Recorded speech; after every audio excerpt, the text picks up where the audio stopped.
में आपकी प्रति? बजट सीधे सीधे अमीरों का बजट दिखाई पड़ता है। जो हाई टैक्स पेयर्स हैं, ऊपर के स्लैब वाले, उनके लिए बहुत राहत की खबर है।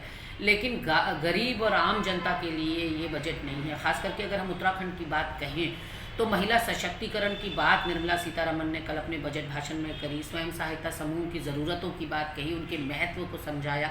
लेकिन यहाँ उत्तराखंड में तो दुर्दशा देखने को मिल रही है। स्वयं सहायता समूह को पिछले 10-12 महीने से बकाया भुगतान रेखा आर्या के विभाग ने नहीं किया है। वो सड़कों पर उतरने के लिए, आंदोलन करने के लिए मजबूर हो रही हैं। वहीं आप देखिए कि शिक्षा का बजट कम कर दिया गया, स्वास्थ्य का बजट कम कर दिया गया, कृषि का बजट कम कर दिया गया, ग्रामीण विकास का बजट कम कर दिया गया। तो कहीं ना कहीं स्मार्ट सिटी बनाने की होड़ में तो फेल हो गई भाजपा, एक भी स्मार्ट सिटी नहीं बना पाई। लेकिन गांव का बजट कम करने का मतलब आप समझ सकते हैं, या शिक्षा और स्वास्थ्य का बजट कम करने का मतलब ये है कि भारतीय जनता पार्टी की प्राथमिकता सिर्फ और सिर्फ पूंजीपतियों को आगे बढ़ाना है। वो समाज कभी तरक्की नहीं करता जिसका शिक्षा का बजट ज़्यादा ना हो।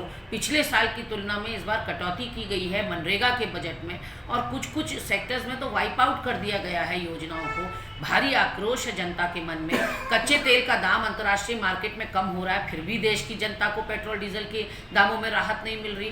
गरीब मातृशक्ति को रसोई गैस की दामों में राहत नहीं मिल रही है। कहीं ना कहीं आप देख लीजिए कि पर्यावरण के क्षेत्र में हमारा इतना बड़ा योगदान है।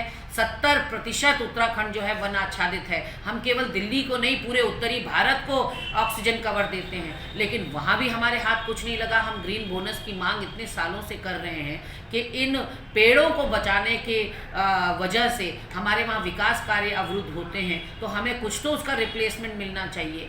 एनकरेजमेंट राशि के रूप में ही सही हमें ग्रीन बोनस दीजिए इनके रख रखाव के लिए।